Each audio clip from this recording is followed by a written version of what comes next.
Good evening, everybody. A warm welcome to our seminar this evening. We've got the really thorny subject of homework, which I know lots of families have huge difficulty with in terms of getting their children motivated to do it. And I think there's definitely lots to be learned about how to deal with it efficiently and to best to support your child, because I think the kids find it just as difficult as we do, and you end up having the children fighting with parents, which is never a good result. But we're fortunate to be joined this evening with Noël Janis-Norton, who a lot of you know. Noël has run a number of parenting courses for us, and we've got some planned for May and June, or for a 6-week period covering May and June. So do look out for that.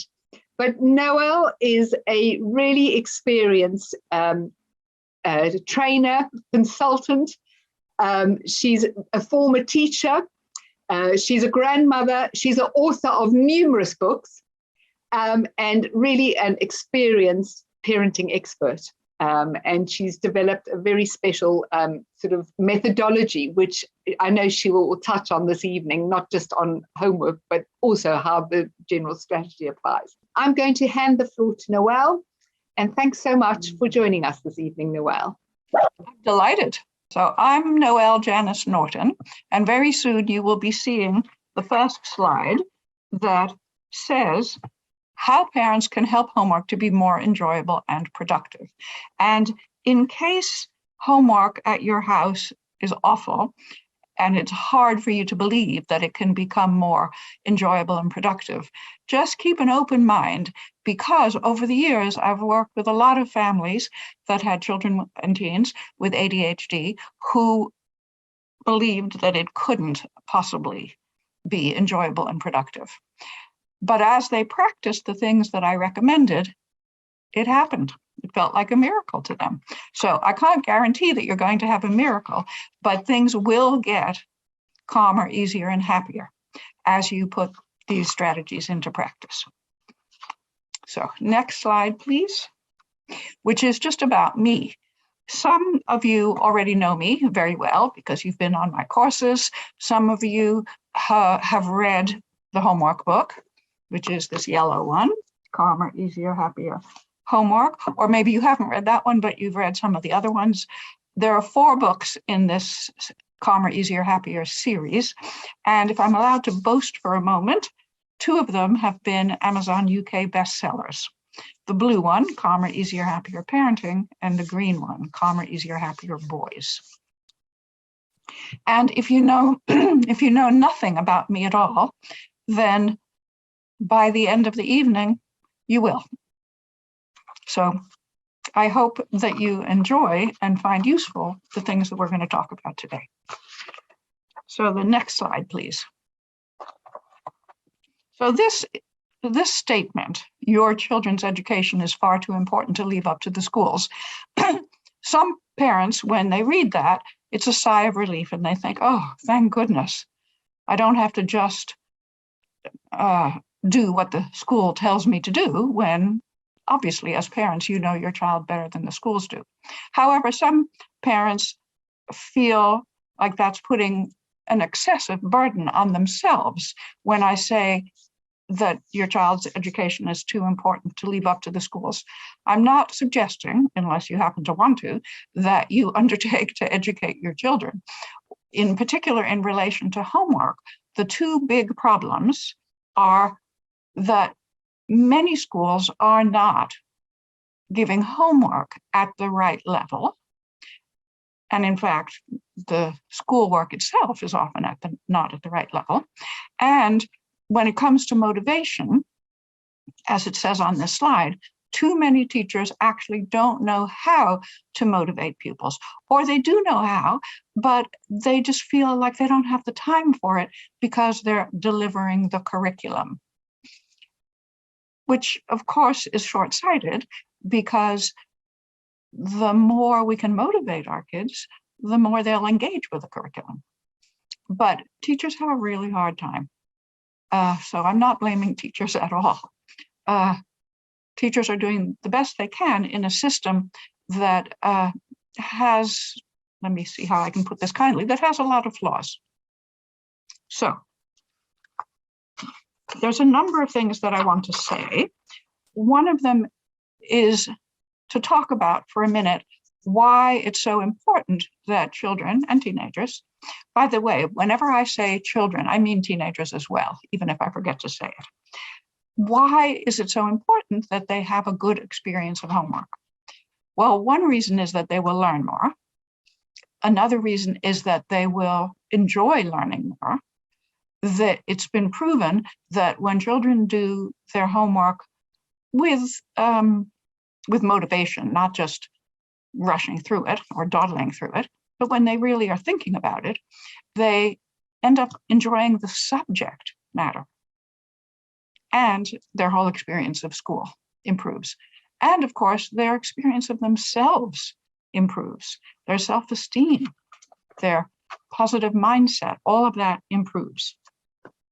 So in this webinar, first, I'm going to lay out some of the problems, which may seem to you like a waste of time because you already know the problems if you're living with them, but I just want to clarify things. But most of the time we will be spending on strategies and solutions to the problems. And there is an awful lot that I want to say. I mean, so much that I ended up writing a book about it. So I won't be able to say everything, which is always just a problem for me because I want to be able to say everything. I want to be able to talk to you until midnight. But luckily, we have to stop at 9:30. I'll be talking about a lot of different strategies. Some of them are tiny strategies, some of them are big strategies. Use what you want, what you think will help, what you think you can do. It's easy for me to just rattle off these strategies because I've seen them work. But I'm aware that life is very overwhelming, especially if you have an ADHD kid and you may be having ADHD yourself. And if homework at the moment is feeling awful, it can feel to parents as if they don't even dare try something new because of the arguments and the pushback that they're going to get. And you probably will get it. But if that's one of your issues, you can ask about it in the Q&A and I will explain how to deal with that. But the strategies that I'm going to teach you will significantly reduce the resistance to homework. So another thing I want to mention is, what is the purpose of homework? We know that there are countries that have no homework and the children are at no disadvantage whatsoever. So what is the purpose of homework? If you ask a child, if they can articulate it, they'll say the purpose of homework is to get it done. And that actually mustn't be our value. That's a child's value. That somebody told you to do it, so you have to do it. Let's us not react that way. Remember, we know a whole lot more about our kids than the school does. So I would say that the purpose of homework is to, first of all, reinforce learning that's happened at school. And that's about skills, it's about facts, it's about ideas, all the things that are learned at school. Another important purpose of homework is for children to practice sensible habits. And that's about us as parents doing what I call teaching and training. Teaching is making sure that your child knows how to do something, and training is getting them to the point where you don't have to remind them, where they're in the habit of doing it. So I always make that distinction between teaching and training.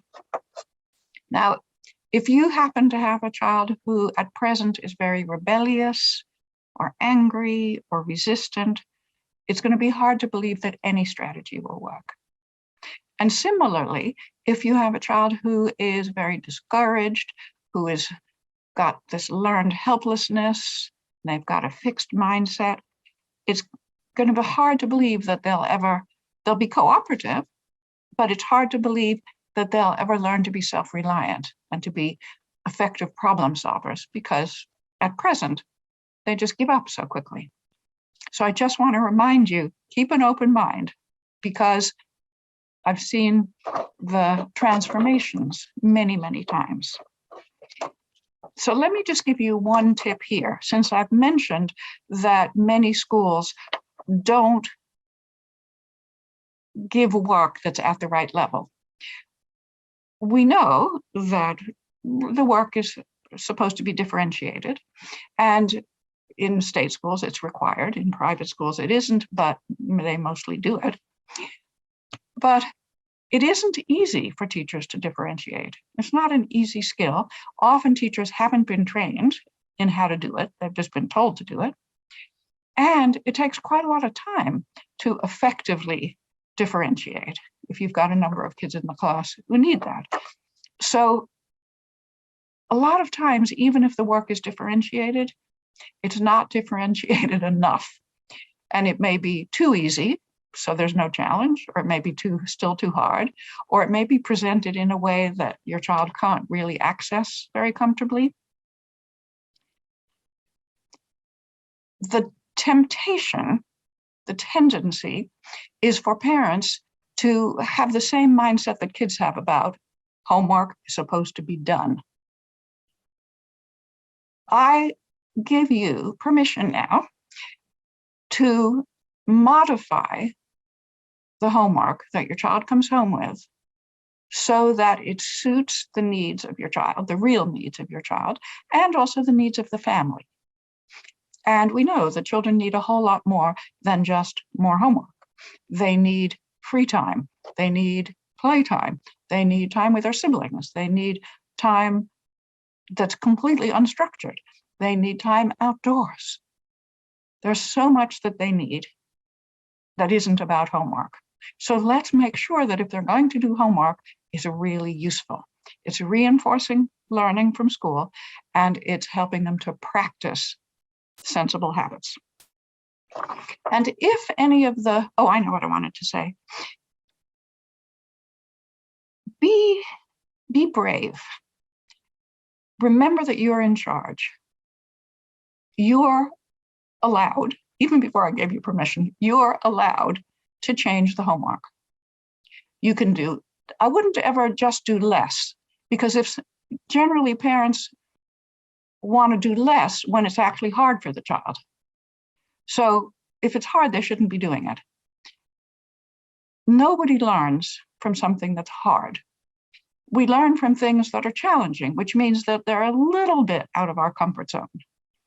But we know that many kids with ADHD have subtle, specific learning difficulties. And so it's actually hard for them. It's not just that it's too much, it's hard. And we need to modify it so that it isn't hard. And I think I might have said this already. If anything that I recommend seems wrong to you, that it's not aligned with your values, then of course, don't do it. But please keep an open mind, because the strategies will really help children to enjoy learning better, and they'll help family life to be better. Okay, next slide, please.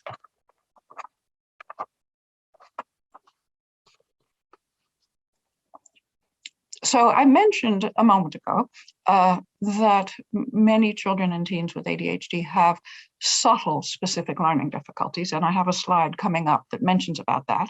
But we know that ADHD and other neurodevelopmental conditions, generally the problems fall into the categories of learning and behavior and social skills. And in the next slide, please, you'll see that everything affects everything else. So problems with learning are going to affect the other two, behavior and social skills, et cetera, et cetera.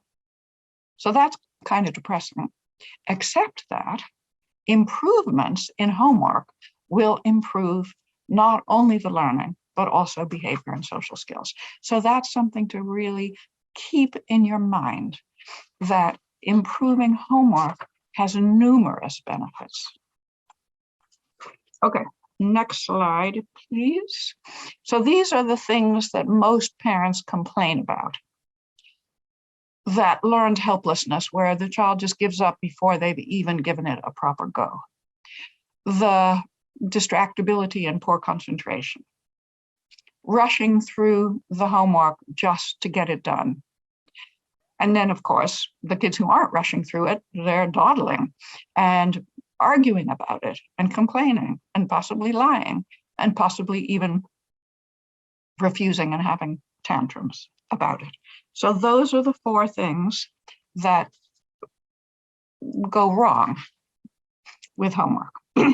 So I want to give you a tip in terms of the second one, in terms of refocusing attention. It's very tempting to do that because, especially if your feeling is the homework must get done. But what happens when we refocus children's attention is that they come to believe, because it's their experience, that it's the parent's job to keep them on task and that they can't help themselves. Their attention wanders because they've got ADHD, and that's that.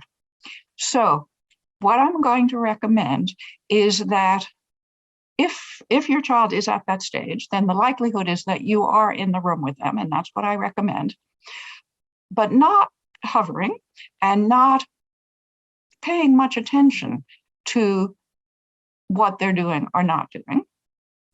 You bring your own work in so you can focus on that, but your presence is likely to improve their attention hugely. And when they're staring off into space, instead of tapping your pencil on their sheet of math sums and saying, come on, back to work, or you've only got 3 more to go, or come on, do it, and then it'll be done, and then you won't have to think about it. All those things that we are tempted to say, as I just explained, they make the problem worse. In the short term, you may or may not get your child to pay attention, but in the long term, the opposite happens. They're learning that they don't have to pay attention because somebody's going to make them pay attention. So here's what I recommend. If you can see your child drifting into space, think of something that you can praise them for. It could be something that's happening in the moment, like you're not shouting. It could be something that happened yesterday, nothing to do with homework even. It could be something that happened a year ago. Praising, particularly the descriptive praise that I teach, the descriptive praise helps children to feel better about themselves, even in the moment. It's been shown that it releases serotonin and dopamine. So I can't guarantee that will bring your child back to what they're supposed to be doing, but often it does. And for longer than if you say, come on, pay attention now. So instead of bringing them back, just think of something to praise. And if that works, then you've got something more to praise, which is you got yourself back to work and nobody had to tell you. You told yourself. But in any case, wait until they bring themselves back to the piece of paper that's in front of them. And if they're in the habit of asking you tons of questions and trying to get you interested in talking about dinosaurs or Pokemon or whatever, just make a clear rule for yourself that you tell them about earlier, that you're not going to talk about any of that until after homework time is over. So you won't be responding to that. You won't be reacting at all. So that's my first tip for you. And this is about you being in charge. My second tip has to do with the learned helplessness. Often, parents end up reteaching or reminding. And once again, that strategy, which may work in the short term to get the homework done, which, as I've said, shouldn't be our goal. What it does is it gives the child the impression that there's something wrong with them if they can't just do it from what they've learned at school, or they then think there's something wrong with the school because they didn't teach me properly and mommy has to tell me about it all over again. So if we have to reteach and remind, the school needs to know.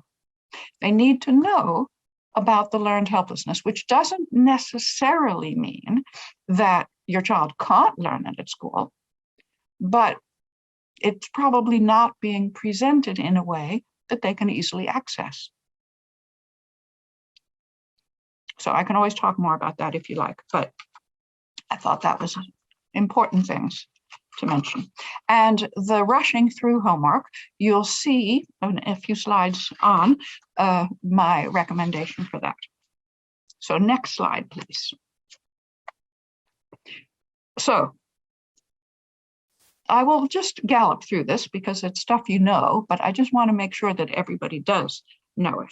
So obviously the characteristics of ADHD can make homework a problem. The fact that they're easily distracted. What have I got? I've got a list here. The physical restlessness of ADHD, how quickly they get frustrated, and of course the impulsivity, the reacting before thinking. The subtle specific learning difficulties are, I think they're as important as things like impulsivity in relation to ADHD. Many kids with ADHD have auditory processing problems, and I write about that in my book, Calmer, Easier, Happier Homework. And by the way, when I recommend that book or one of the others, please don't think I'm just trying to sell you something. The books are very cheap. And in fact, if you get an audio version, I think they're almost free on Amazon. So I just wanted to say that. Another characteristic of the thinking of a lot of ADHD kids is quite immature, abstract thinking. They're much better at concrete. And of course, many kids with ADHD, I don't know what the percentage is, but a lot of them do have dyslexic traits. Not necessarily full-blown dyslexia that gets that stamp of, yes, this child has dyslexia, but what they call dyslexic traits and also dyspraxic traits. So these are all going to make homework problematic. Oh, I skipped over extreme temperament, which extreme temperament has 5 main characteristics. And as I say them, if you have a child with these characteristics, you know how life can be really hard with them. They're unusually sensitive to things that a more easygoing temperament would hardly notice. They're very intense, big reactions. They're impulsive. They're inflexible. So that it's not just that they want things the way they want them, they also want things the way they expect them to be. And even if they're very bright, they have a lot of areas of immaturity. So those are the extreme temperament characteristics. So you can see there's an overlap with ADHD, but it's not exactly the same thing. We know that a lot of kids with neurodevelopmental problems have allergies and food intolerances. And of course, that's going to make them feel under the weather and not up to anything that feels challenging. They've got issues with their peers often. Peer pressure, feeling like they have to keep up or impress. Far too many kids with ADHD end up being the class clown or feeling left out and excluded, being teased and bullied. And then, of course, the home stresses. It's easy for parents of children who are so challenging to fall into bad habits. And that's some of the things that we talk about in the parenting, the 6-week parenting course. It's easy to get into the habit of raising your voice too much, telling off too much. And so kids feel like they're not being understood or appreciated. If the parents aren't united, then that makes for a lot of problems. And also, when parents are so stressed that we forget to smile, that makes everything that the child is doing feel more difficult for them, including homework. Okay, next slide, please. So if we wrap our heads around the idea that many of the children that we're talking about are spending their day at school feeling, to some degree, unsuccessful because they're being told off, and they end up, as the third bullet point is, frustrated, anxious, embarrassed, ashamed, resentful. So I hope that this doesn't seem too pessimistic. If your child only feels these things occasionally, that's good. But the likelihood is that ADHD kids have not a good experience of school. So then, next slide, please. So homework is yet more stress. And as I've mentioned, often homework isn't clear. There's too much of it. It's above their current level of skill, not above their ability.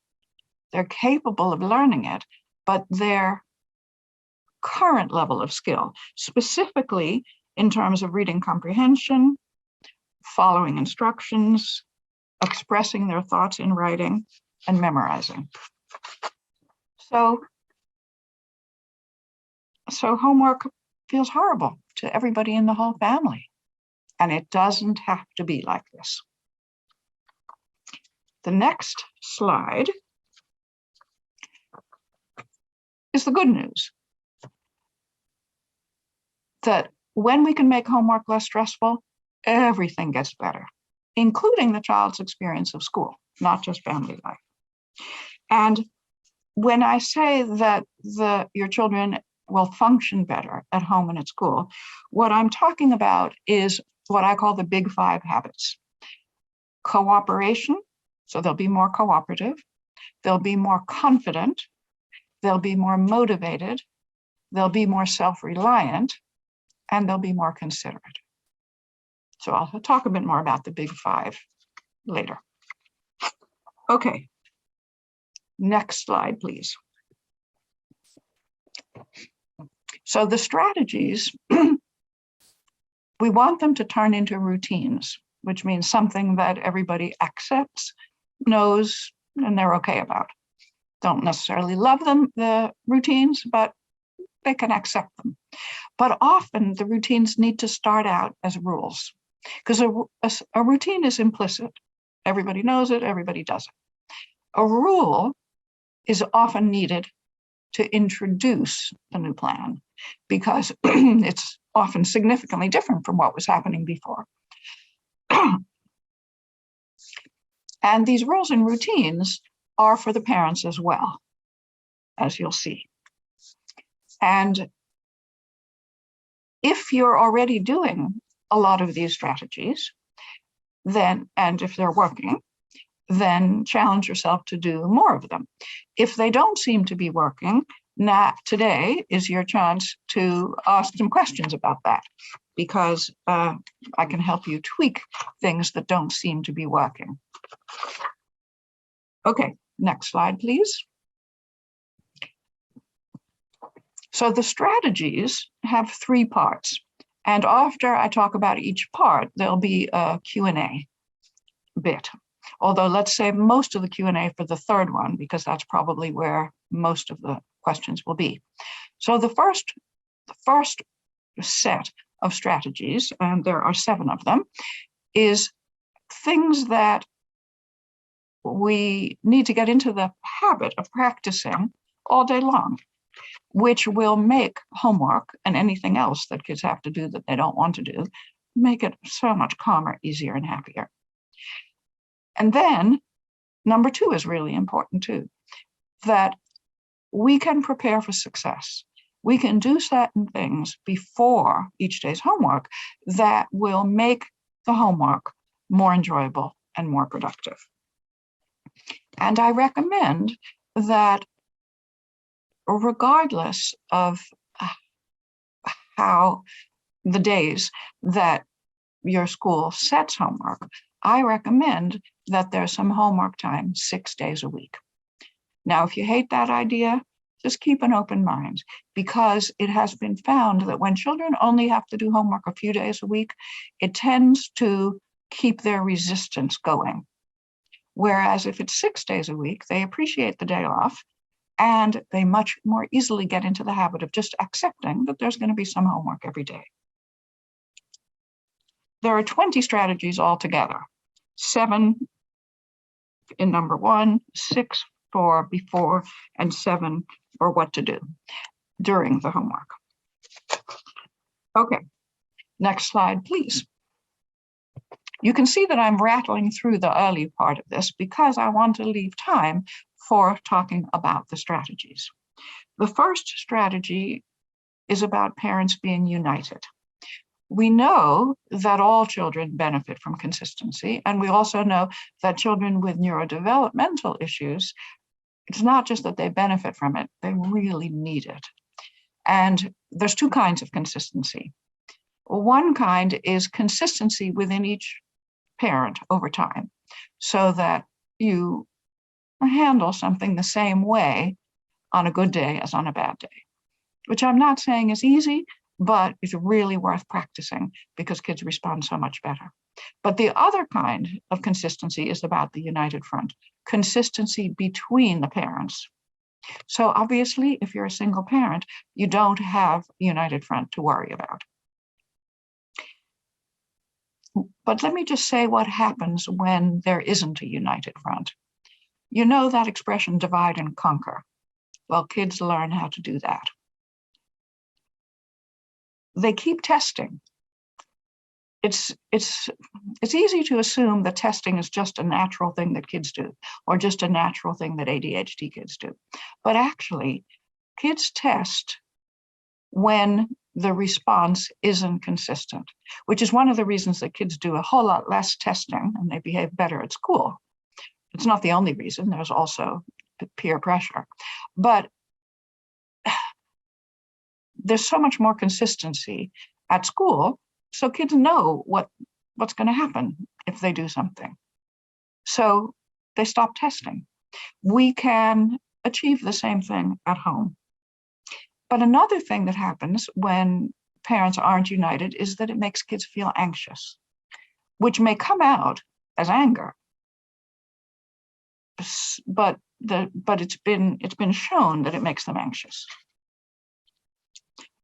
So how to be a united front is obviously not to argue with your partner about it in front of the children, but if something comes up, talk about it later.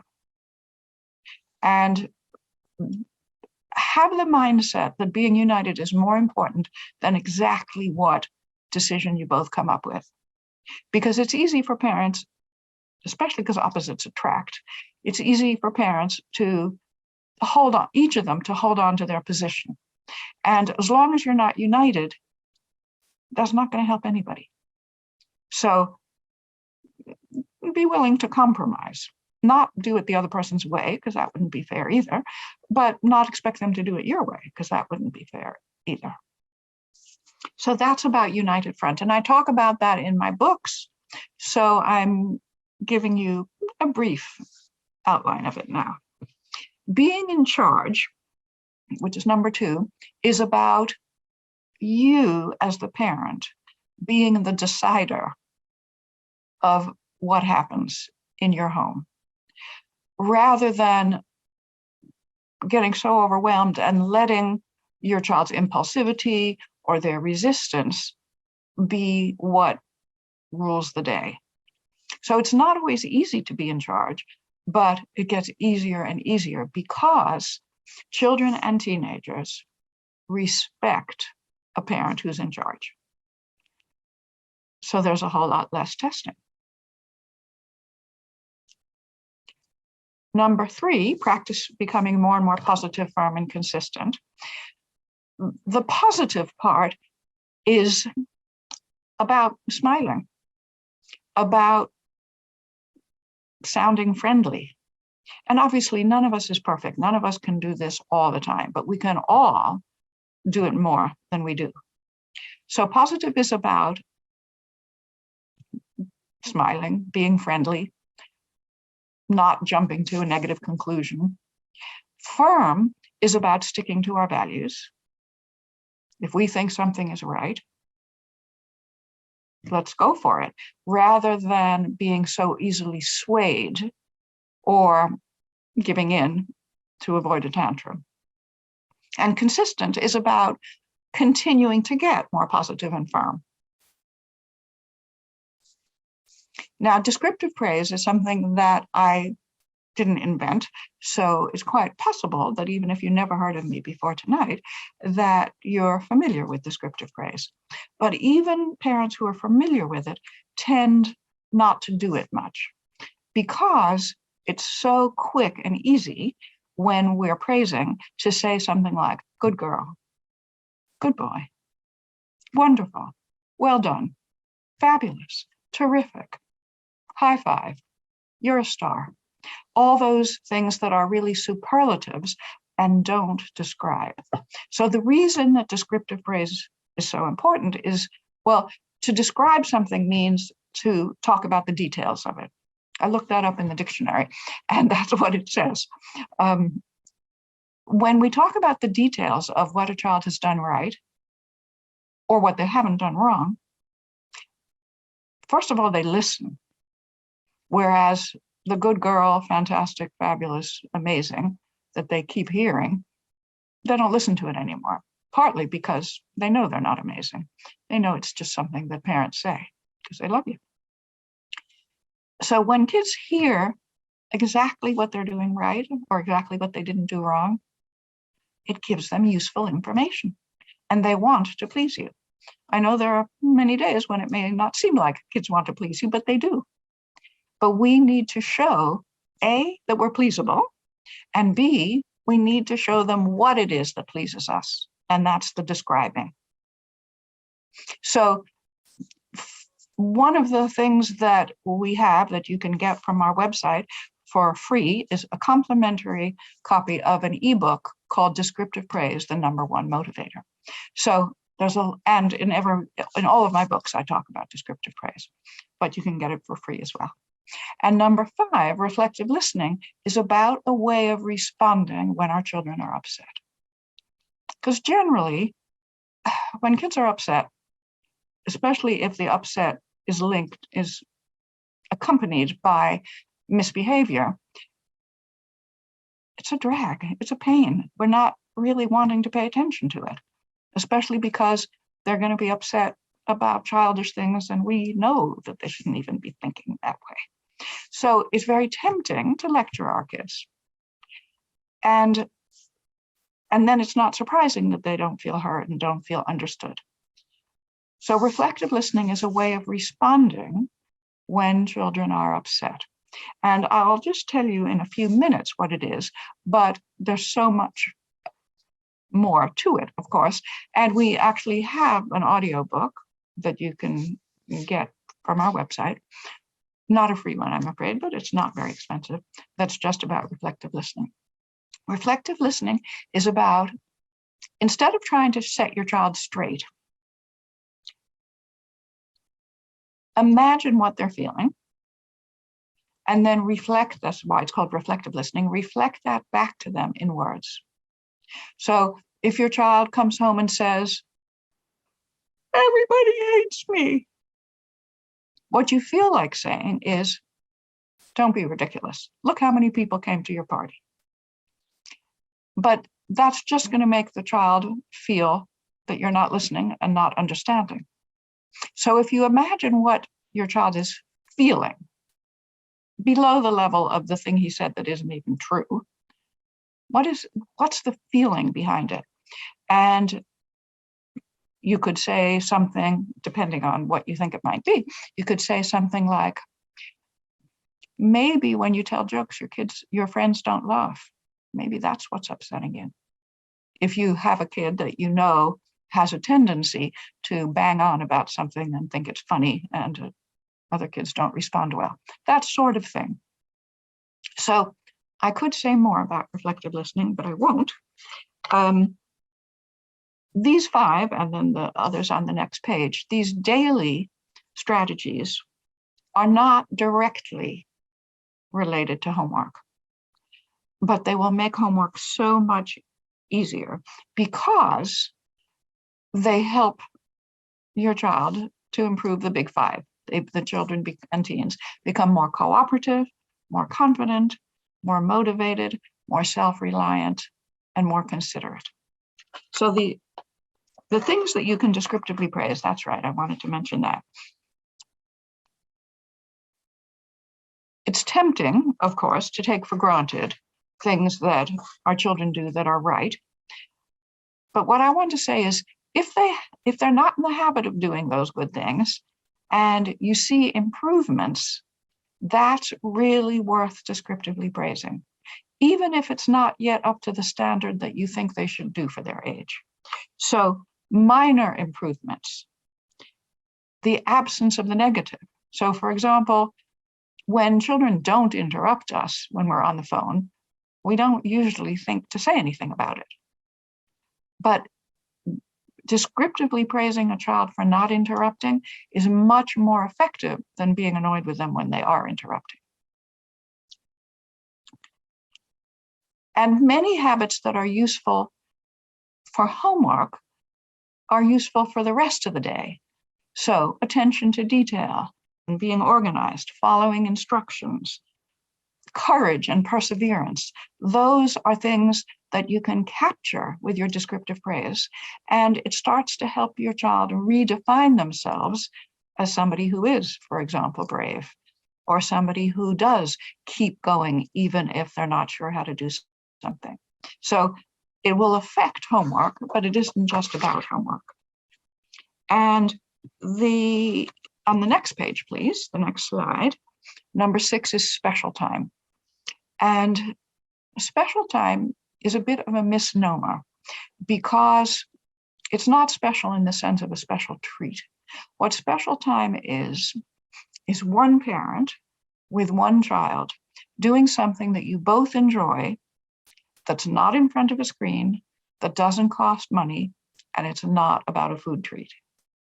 So it's not about taking them to Starbucks for a hot chocolate and a croissant. There's nothing wrong with that, but that's not what special time is. Special time is doing something together. And the one-to-one part of it is so important. It's something that children need and crave and often misbehave to get, is that one-on-one attention. So we want to give them that attention in a positive way with the special time. And it motivates children to want to please us and to want to imitate us and to make us proud of them. It's a very, very bonding experience. And I write about special time in my books. And what I like to say to parents is that even if it feels like you're far too busy to do special time every day, if you start with even a small amount, it will improve things and you'll really enjoy it, and you'll start trying to figure out how you can do more and more. And if you don't know what to do with your child during special time, in the blue book, Calmer, Easier, Happier Parenting, I have a list of things that parents have submitted, have reported to me that they've done with their child. And then number 7, we've already talked about, is improving the big 5 habits. That's what all these daily strategies will do. Now, I want to talk about what to do before each day's homework. And the purpose of focusing on the before is we want to get the child into the most positive mood for it, which we want them, obviously, we want to maximize their cooperation, but also their self-reliance, their problem solving, their sense of initiative, and we want them to start wanting to do their best. Special time really helps with that, and some other strategies that I'll be mentioning. Okay, so on the next slide,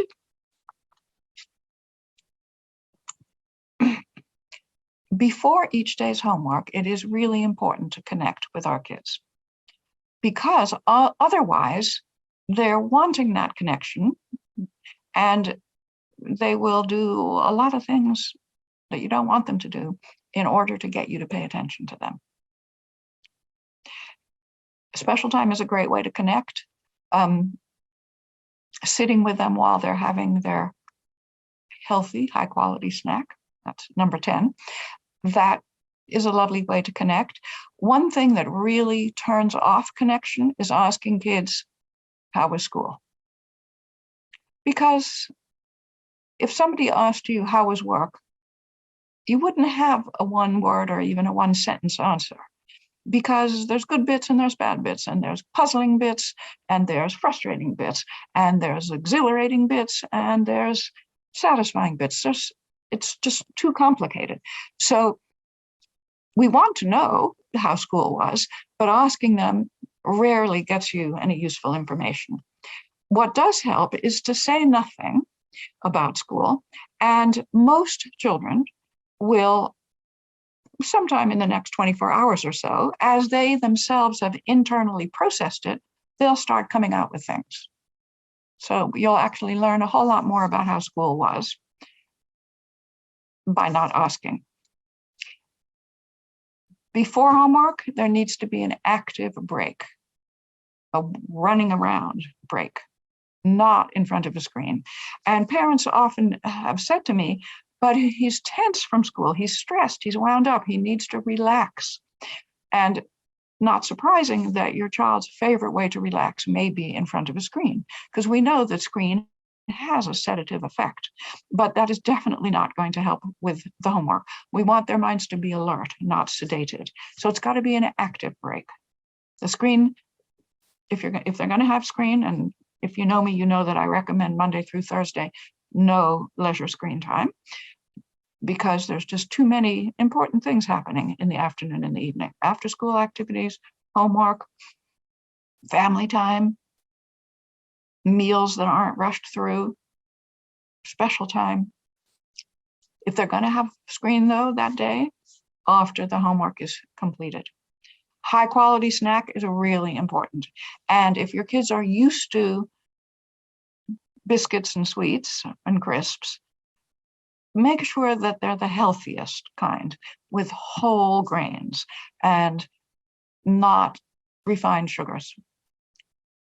But high quality snacks really need to be, for your child's important brain work that's coming up, there needs to be protein, because that helps the brain, and the carbs need to be complex carbohydrates, not refined. And number 11, the parent and the child together are going to remove whatever distractions are in the homework room. So that includes all screens, it includes pets, it includes toys on the table, and also, although this is not exactly removing a distraction, it also includes you, the parent, making sure that any other children are not going to come in and distract. Maybe they'll be in the same room doing their work, but they're not going to be a distraction. Okay, next slide. Because it's so ingrained in children that the purpose of homework is to get it done, number 12 is really important, that we need to spend a few minutes First of all, remembering ourselves, the higher purpose of homework, and also talking about it with our child so that they know that if it's too easy, you're going to make it more challenging. If it's too hard, you're going to make it easier. And if it's too long, you're going to make it shorter. You maybe don't need to do that every single day, but at first, you probably will, because it's so easy for kids to revert back to thinking homework is horrible and I hate homework. Whereas in fact, what you are doing, as we go through the slides, you'll see, what we're doing is actually making it easier and nicer. And then micro skills practice. Micro skills are the tiny skills that make up a larger skill. So for example, good handwriting requires the skill of putting your letters on the line. It requires the skill of making tall letters tall and small letters small. It requires the skill of closing up your O so it doesn't look like a U, or closing up your G so it doesn't look like a Y. There are lots of tiny skills, and some children just absorb them without even thinking about it. But we know that children with neurological issues need more targeted instruction. It's because of those subtle, specific learning difficulties that we can't just assume that they know how to do things. They certainly can learn, they've got the ability, but we're going to have to go about it a different way by making things clearer. So the 15 minutes of micro skills is what I recommend, is that you choose 3 things that you want your child to improve. So for example, here's a list of things that parents have told me. On the primary school level, it could be number bonds or multiplication facts, could be handwriting, could be spellings, could be reading aloud accurately and fluently, smoothly. By secondary school, it could be French vocab, history dates, chemistry definitions, and answering reading comprehension questions with full sentences that give all the right information. So the idea is that you spend 5 minutes on 3 different micro skills. And of course, 5 minutes is not enough to transform things, but you'd be surprised how much progress can be made, because what the micro skills practice does is this is obviously a metaphor, it wakes up that part of your brain. So for example, I mentioned in the book, the homework book, I mentioned about spellings, that many parents have said to me that just by doing 5 minutes of spelling practice, within weeks, their kids can spell all sorts of things that haven't been studied at home or at school. It's because it's not really that the brain wakes up, but the thinking about spelling brings blood flow to that part of the brain, and which causes or allows optimum, what's the right word? Optimum functioning of that part of the brain. So I'm happy to answer questions about that very shortly. Another thing that should happen that I didn't write down, that should happen before homework, is that if there's going to be an incentive, you need to state it now. Because if you wait until things deteriorate, and then you say, if you finish this, or if you do this without complaining, or any of those ifs, you'll get whatever it is you'll get. You're sort of advertising your desperation because they're already misbehaving. So if you've got an incentive, and I'm all for them, tell them in the beginning, and then make it as much as possible so that they're going to earn that incentive. So don't say something like, if you don't complain at all today, you'll get ... because that's not likely to happen. So if people have questions about that, I will be glad to answer them. Now, before we go on to the next slide, which is about what to do during homework, I would love to take some Q&A. Do we have any questions? Oh, I'm surprised. No hands up yet. No hands up. Okay. I hope I haven't put you all to sleep. Oh, here's a question. What's the difference between incentive and blackmailing? Well, I would need to know what your definition of blackmailing is. So the person who mentioned that, can you tell me what you mean by blackmailing? I will unmute. Here we go. If you do homework, you can have 10 minutes of TV. Well, first of all, is that something that's always the case? Because if it's a good motivator, by all means use it. But first of all, you'd have to be really clear. What does do homework mean? Does it mean finish it? Does it mean do it with a good attitude? And what does attitude mean anyway? Does attitude mean smiling? Does attitude mean not complaining? Does attitude mean you do it without wasting time? So you need to be clear what it is they need to actually do to earn the thing. And then you need to be pretty sure that you're going to be brave enough to say you didn't earn it if they didn't. So if that feels horrible, the idea of saying, no, honey, you didn't earn it, then don't even introduce it. Because if they know that they're pretty much going to get it, whatever they do, then it isn't really an incentive. And somebody is saying, my 10-year-old, I wonder, Annette, if you could get that back, or if you could say it, because it sounded interesting. Something about my 10-year-old boy runs. Yes. My 10-year-old runs straight upstairs for his 30 minutes computer games before anything after school. He lives for it. If that works for you, fine. The advice that I'm giving is advice to help a problem. If there isn't a problem, then stick with what you're doing. You know how the Americans have this saying, if it ain't broke, don't fix it. Now, for most kids, children or teachers, leisure screen time before homework is not a good idea at all. But if it works for your child, then there's nothing to fix there. Okay, I think there was another. The child is happy with the 30 minutes. Say that again? It sounds as though the child is happy with 30 minutes. There's a limit. Well, so that's an important part. But also, we need to see, is it in any way adversely affecting their homework? Okay, the question is, from what age are schools required to differentiate homework?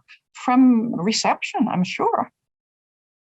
Yeah, because actually Nick and Elise have just said their child is in year 2 and they all get set the same work via Google Classroom.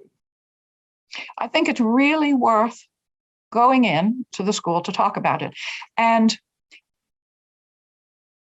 nowadays it may be different since everybody's working from home, but in the past, often when parents wanted to talk to a teacher, it was mostly the mother who went in. And I always recommend that both parents go in, because teachers sit up and take notice when the dad comes in, because that seems more important and more serious, and he had to take time off work. So obviously with COVID, that's different. But the teacher needs to know if the work is not fit for purpose. And the purpose is to learn, and the purpose is to practice, to reinforce the learning that school is giving, and to practice sensible habits.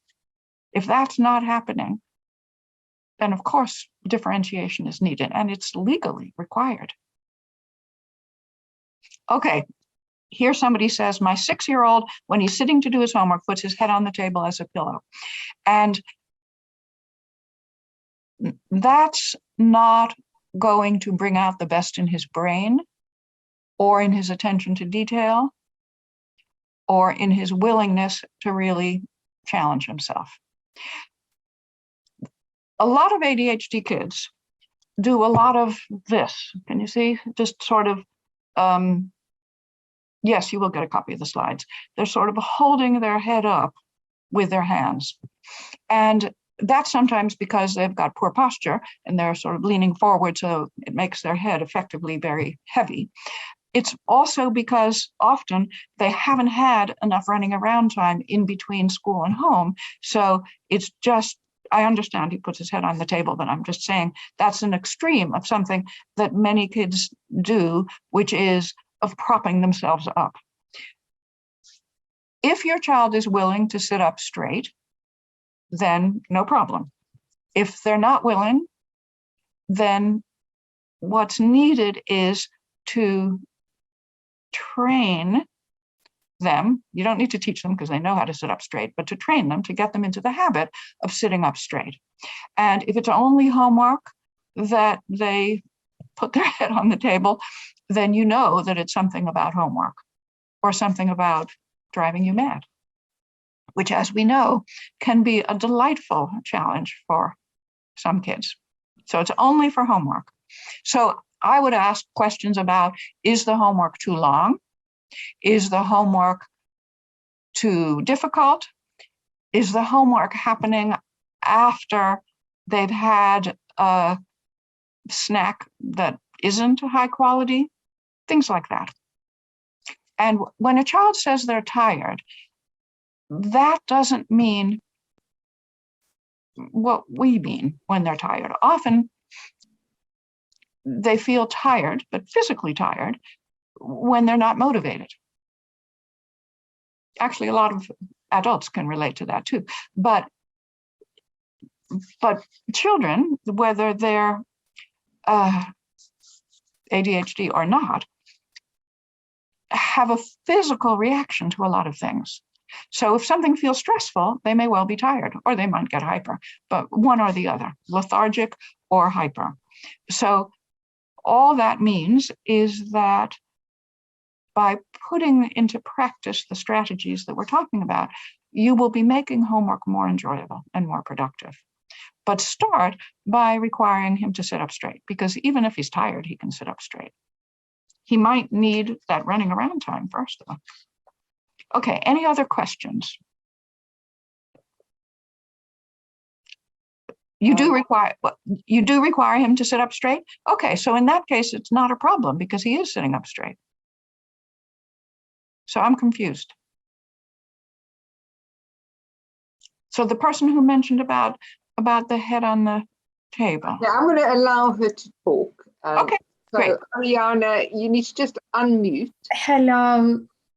Hi. So you were saying that you do require him to sit up straight. Yes, I do. Yes, okay. I said to him, can you please put your head? He said, oh no, I'm too tired, mommy. I need to be in this position. Right. So you asked him if he could, and he essentially said no, he couldn't. But require is a different verb. To require means to make it clear that the child is supposed to do this. And if they want help, you'll help them if if they're sitting up straight.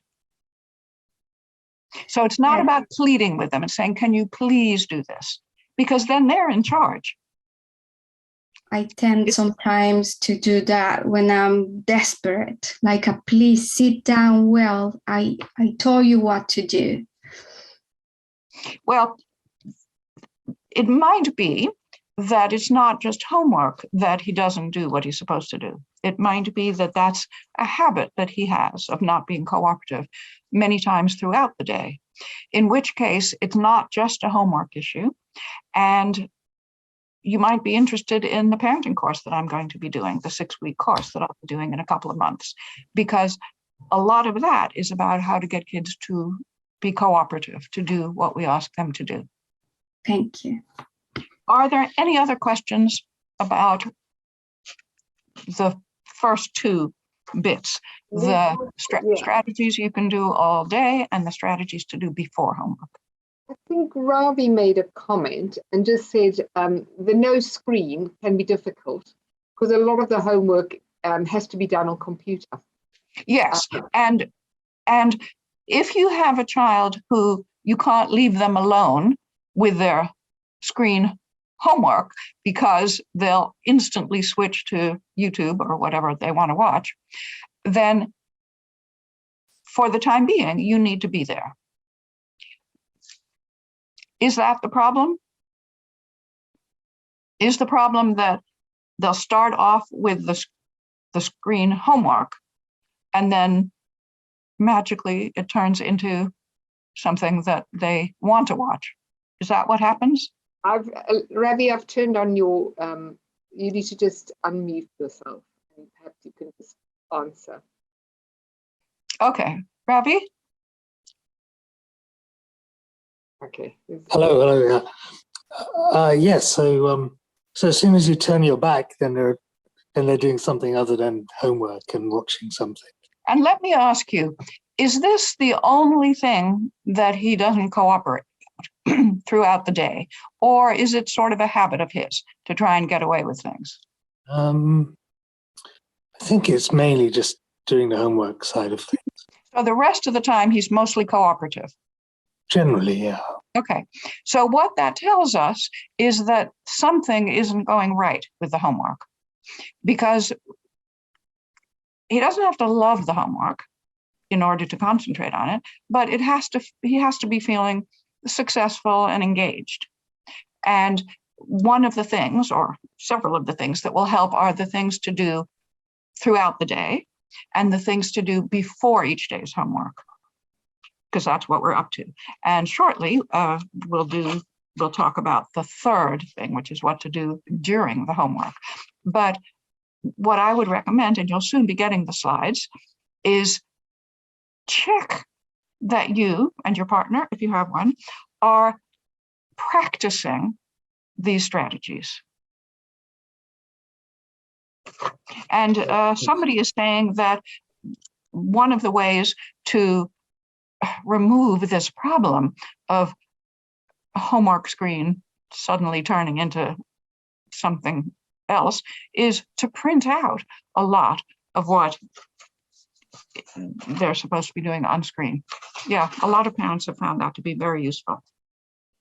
We've got another question.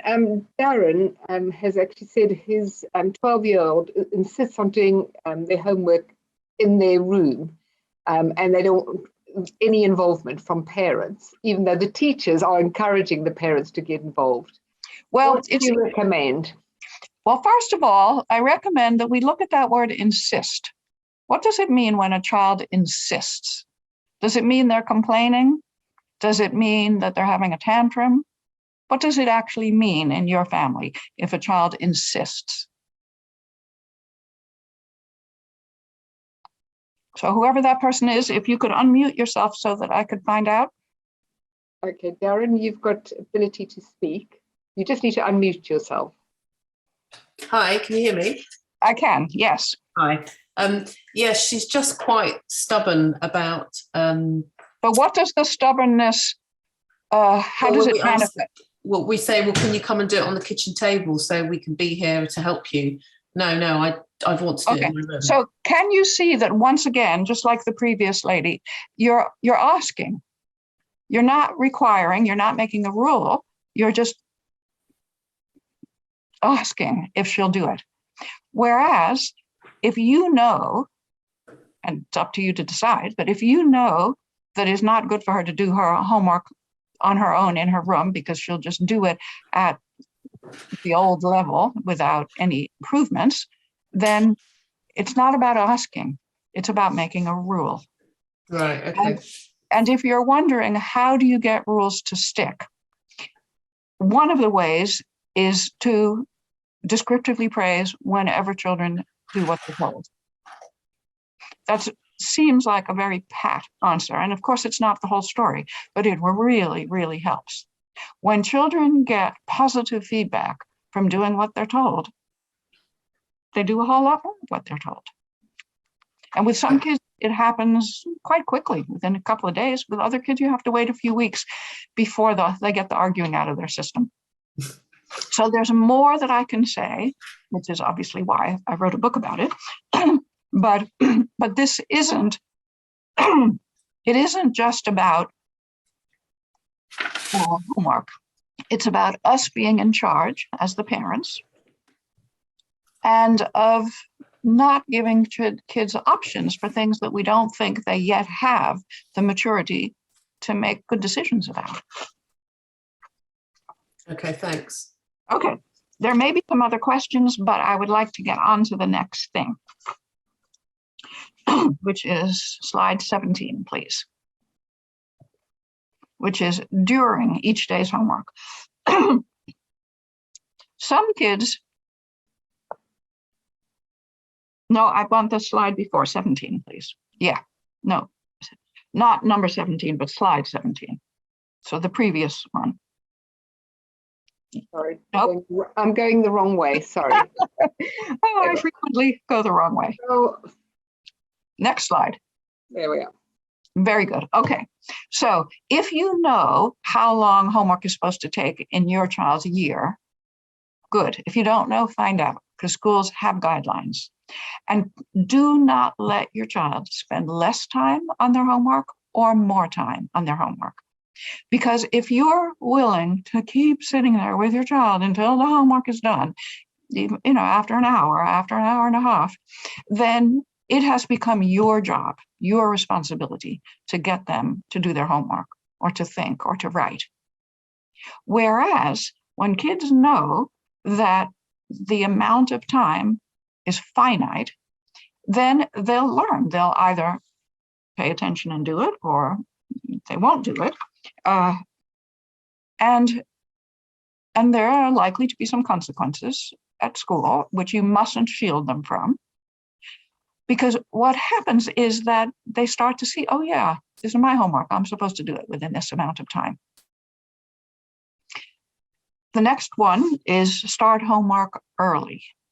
In fact, some parents do homework or supervise their children doing the homework in the morning before school, because a lot of kids are much fresher then. Because we've got to do it when your child's brain is fresh, which is one reason, by the way, that if they've got reading aloud homework, don't leave that until bedtime and sort of combine it with reading them a story at bedtime, because they're not fresh then. So their brain is likely to make mistakes. And with skills, what we're always going for is what's called error-free learning, the fewest errors, because the errors get saved in the long-term memory, just like the correct responses. And we want to make learning easy, which means, or as easy as possible, which means their brains need to be fresh. And number 16, where I say start with the hardest piece of homework, many kids, especially kids who have an immature way of looking at things, think that something is hard. And actually, when they get started, they see that it isn't. So really what I mean is start with a piece of homework that your child dreads. Now, if by any chance you've already worked out something that works in your family of starting with the easiest one and then working up to the most dreaded one, then keep doing that if it's working. But for most children and most teenagers, starting with the one that they dread while they're the freshest gives them the most chance of being able to do that, assuming that you've made sure that this homework is appropriate for your child. Not too hard, not too easy, not too long, not too short. And then after they've done the one they were dreading, then everything is a piece of cake after that, or that's how it feels often. Okay, now I'm ready for the next slide. And when the work is, I think I said this before, but let me say it again, when the work is too difficult, rather than making it shorter, like saying, oh, you only have to do 5 sums instead of 10, you need to actually make the work easier. Not so easy that they're not learning anything, but easier than it is.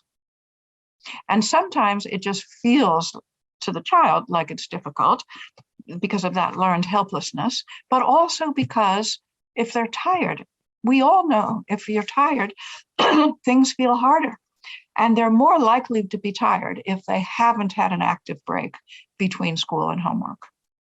So even if they don't want to go outside and run around or jump on the trampoline or scoot around the block, go with them, but make sure it happens, because that's as important in terms of their brain functioning as the high quality snack. Okay.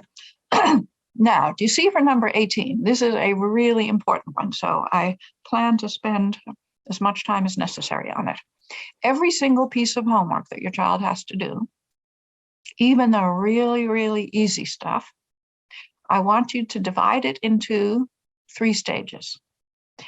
The first stage is a 5-minute think through.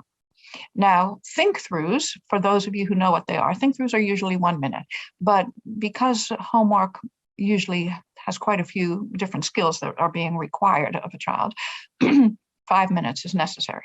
So let me tell you what a think-through is if you don't know. A think-through is a way of getting what children need to remember back into their short-term memory. And it's done by the parent asking the child what they should do about something, and the child answering in a full sentence. So, for example, the parent might say, if it's about a little story the child has to write, how will you end your sentence? And then the child doesn't just say, full stop. They'll need to say, I should put a full stop at the end of the sentence. Because when all the information is in one sentence and the child's brain hears that, then it is much more effective because all those bits of information are welded together in the child's brain. I just saw a little quote that said, or a little chat that said that 5 minutes seems like a long time. Well, it may be at first, but if you're practicing doing the before the homework strategies, the strategies for before the homework, then it's more likely that your child will be more engaged and more willing to answer the questions, and 5 minutes won't seem that long. Because we need to not be at the mercy of their impulsivity. We need to be gently and gradually, but not slowly, training, getting our kids into the habit of being able to sustain interest on something, at least for 5 minutes. So you might ask, if it's maths, you might ask, where do you put the carry number? If it's reading comprehension, you might say, does the teacher want you to write full sentences, or would a 1-word answer be okay?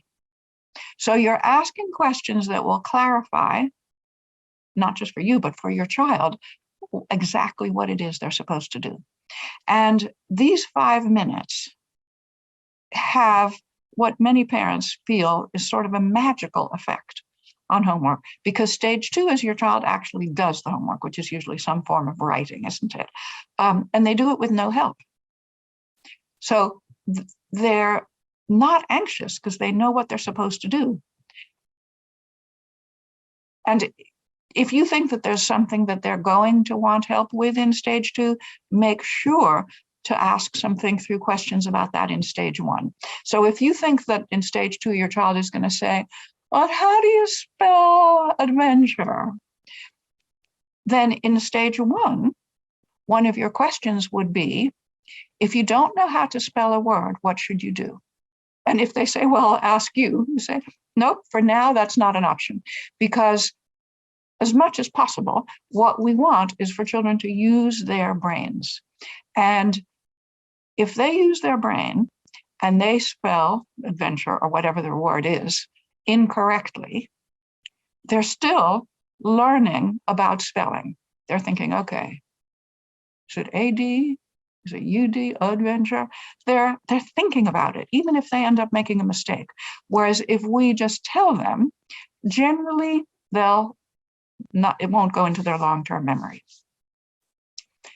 And stage 3 is also 5 minutes, and it's about improving the homework. And I'll tell you how it goes, but you'll probably want to read more about it because it's very important.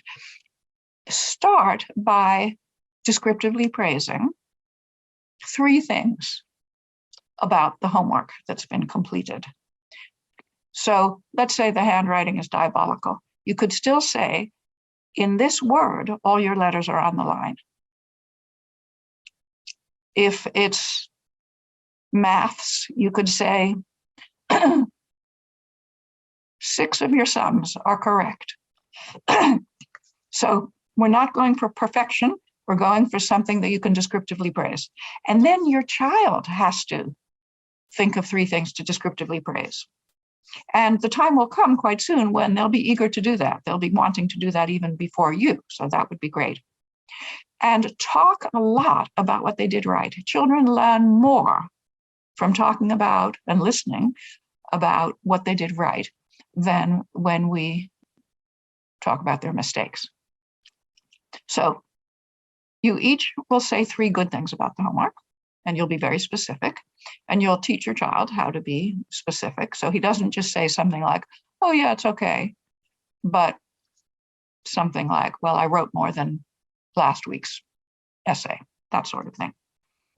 And then you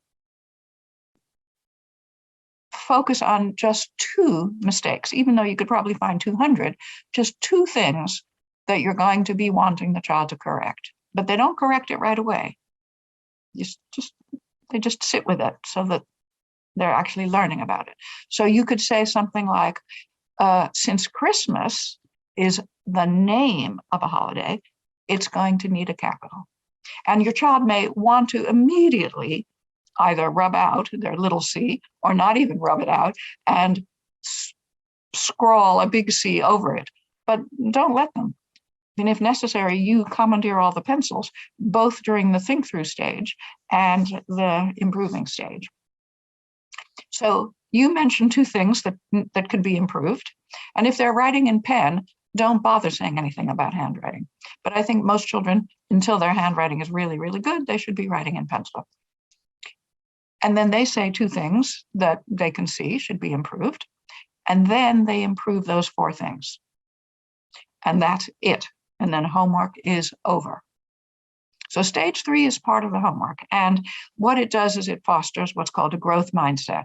This belief, this understanding that we improve with practice, as opposed to a fixed mindset is I'm good at this or I'm terrible at this. And that's the way it is. Okay. Let's have the next slide.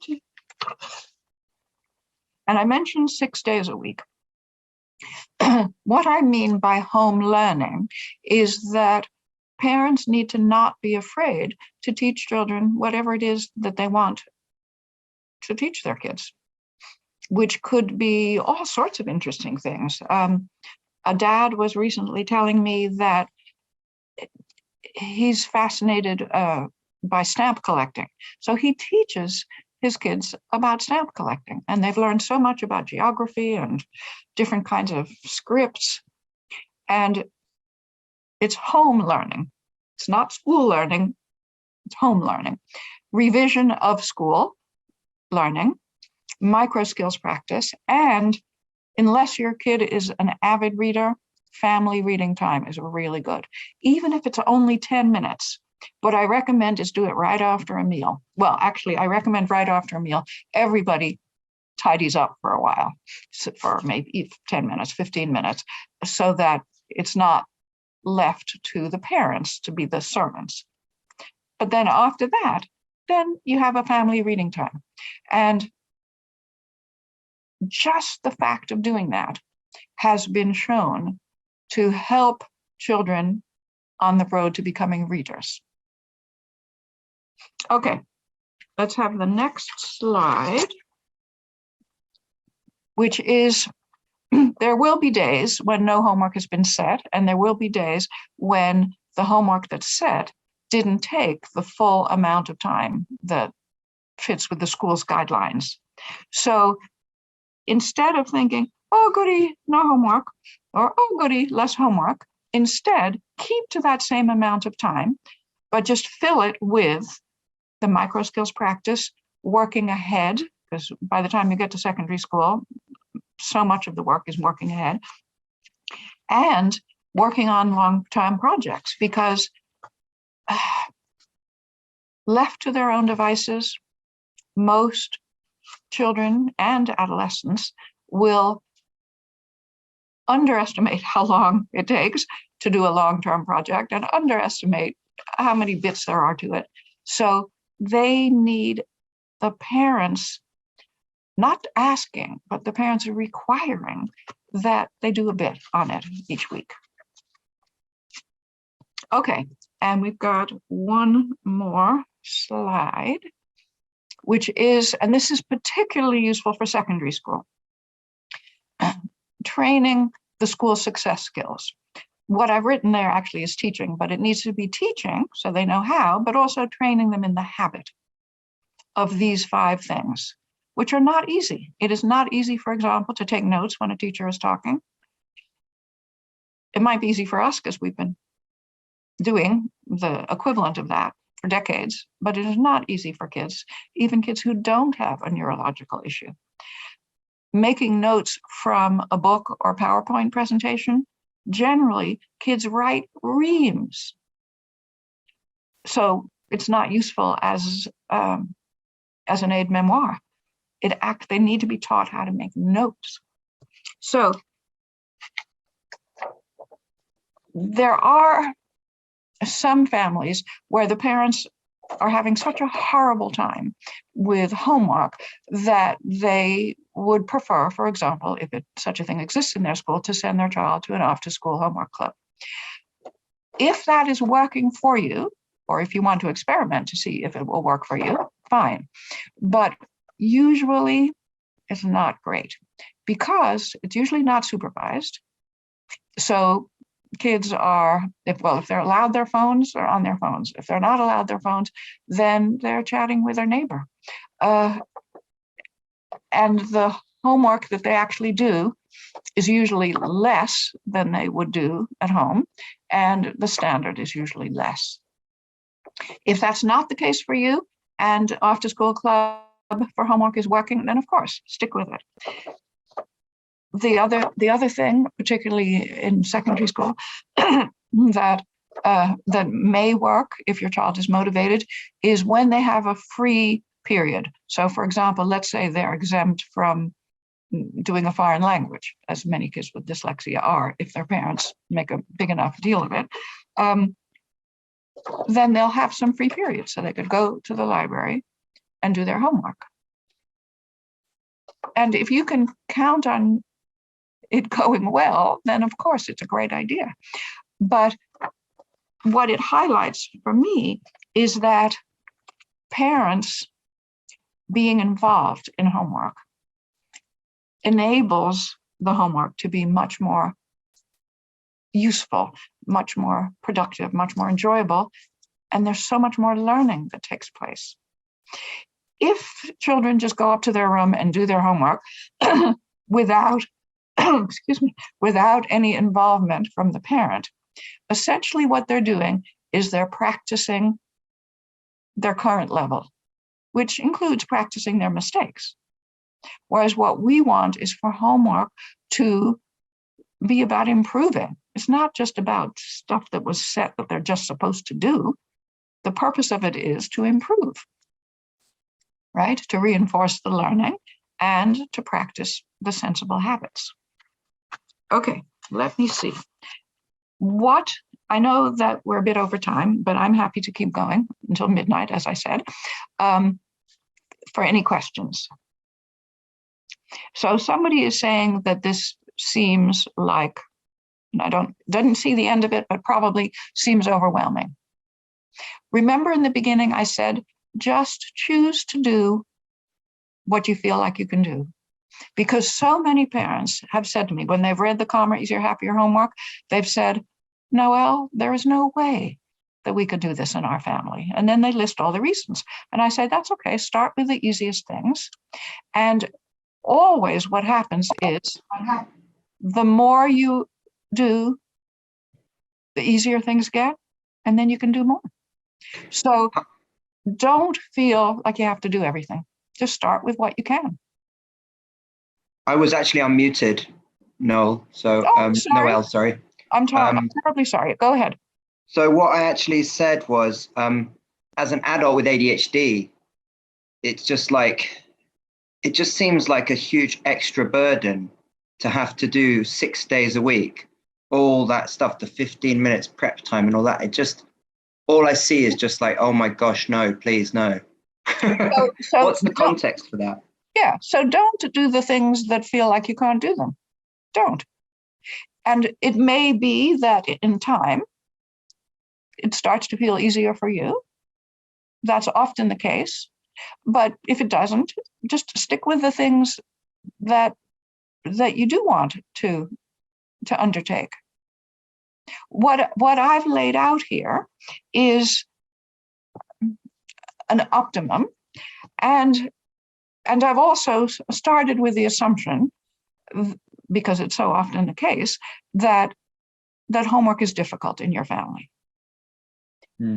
But even if it is, the more you put these things into practice, the less difficult it will be. Your child will become more cooperative, and it'll stun you the first few times.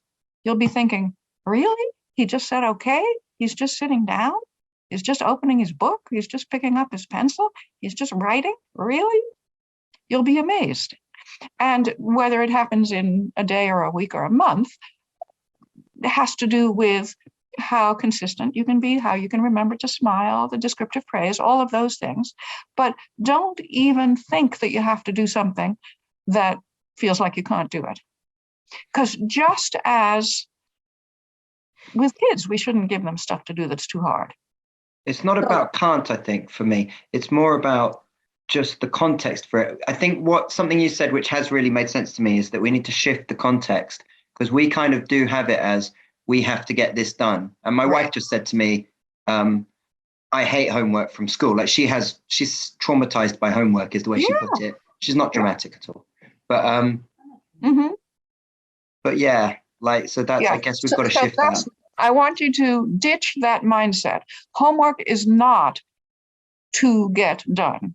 Homework is to learn something.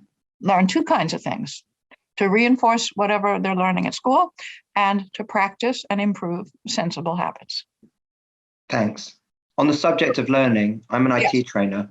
If you move your mouse on the screen, you should be able to see the chat little thing pop up at the bottom. And then if you click that, you'll be able to see all the questions, just as a tip. I don't know. If you move, okay. Good luck. All right, thank you very much. I'm going back on mute. And I know you posted your first question as a chat, but we had quite a few in the Q&A, and we were first dealing with a Q&A. But it's great when people actually ask to be unmuted, because it's great to have the conversation. So we've actually moving to Darren.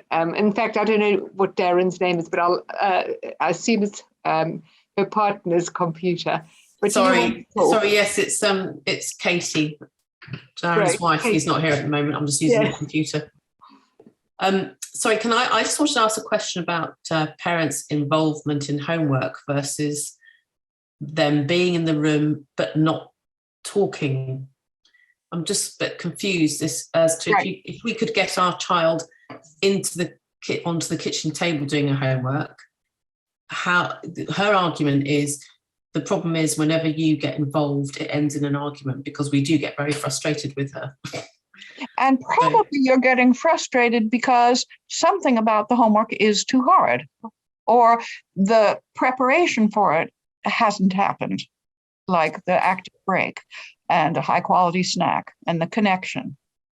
That is possibly true, but also when she actually gets down to the homework, or rather it isn't getting down to it, she'll be staring at the ceiling. She won't be looking at the question. She won't be engaging. And part of that is an attempt to just not deal with something that doesn't feel good. But part of it may also be, it's a way to get your goat. It's a way to get you to say, come on, dear. All that stuff we say. And do you remember at the beginning, I said, if your child isn't focused, don't remind them to focus.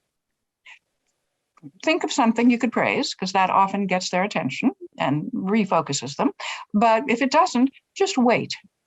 And if you're thinking, oh, well, I'm going to have to wait 45 minutes because that's how long homework is supposed to take, it has never happened.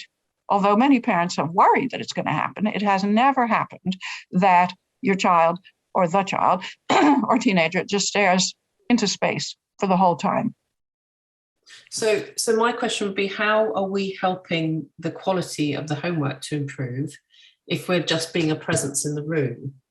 The quality of the homework improves mostly because of the stage 1, the 5-minute think through, because by asking your child the questions, it's bringing back into their short-term memory what they've known, or what they've been taught, but they haven't been thinking about it.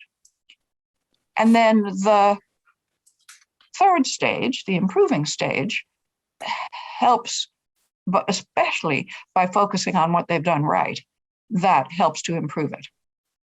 So the only bit that where you're not talking, where you're not involved, although you may be present, is stage 2, where they're doing, and you can be involved in the sense that it's always permissible to descriptively praise. Okay. And it's always permissible to reflectively listen. Right. Thanks. Okay. Thanks very much. That's helpful. Sure. Thanks. Sure. So this is the next to last slide. Practice makes progress. You know, the old-fashioned practice makes perfect. Well, it doesn't. Nothing makes perfect. And in fact, I saw a chat from somebody who said their child is willing to do the homework, but is a perfectionist. Often a perfectionist in this homework situation will want to spend a lot of time on their homework. So remember, they're only allowed to spend the amount of time that the school says the homework should take. So I hope that's a bit of a helpful advice. Obviously, if we weren't already late, I would be glad to talk more about it. Right. Shall we wrap up? I'm conscious it's getting late. I know a lot of people have dropped off, and I know there's always a lot more to be said. And also learn about your strategies, Noël, where you've got a very sort of certain methodology that you apply. And I think for people who've heard it for the first time, it does take a bit of getting your head around it and figuring out how it works. Yeah. So I think we probably need to sign off this evening. There's a lot more to learn. Noël's books are great, but as we've also mentioned this evening, there's going to be a parenting course coming up, which we're running in May over a 6-week period into June. If you're interested, do sign up. We've got one for primary aged children's parents and one for parents of teens. And over the 6-week period, there's a lot more time to sort of fine tune the methodology. So Noël, I don't know if you were wanting to comment on anything else before we wrap up. Well, I can see that everybody needs to leave. If I could, I would stay to answer all the questions, but I know that that's not possible. But I know what I should tell you is that on our website, we have a blog section that has a lot of very useful articles. We have a YouTube channel that's got videos on it. And actually, we've got a video library, where we've got the more recent talks. So that obviously didn't include a talk of you yet. But we will, we'll be adding our homework one. And people have asked, and I've confirmed that we will email the link for the video once it's available. But we will send the slides in the next day or so that you can have them as a reference point, and really a good reminder. And please go to our website, and where it says sign me up, click there, and we'll send you the complimentary ebook called About Descriptive Praise. Oh, some people have been very proactive and they've already done it. Good. I think with that, I'm going to say a huge thank you, Noël. As always, very insightful and lots of practical tips. And yes, I think everybody needs to go home and practice. It doesn't happen overnight. I'm a mum who's been through Noël's program, and I know it is practice, and it is hard. And then to our audience, thanks everybody for joining, and we hope you found it helpful. So enjoy the rest of the evening. Good night.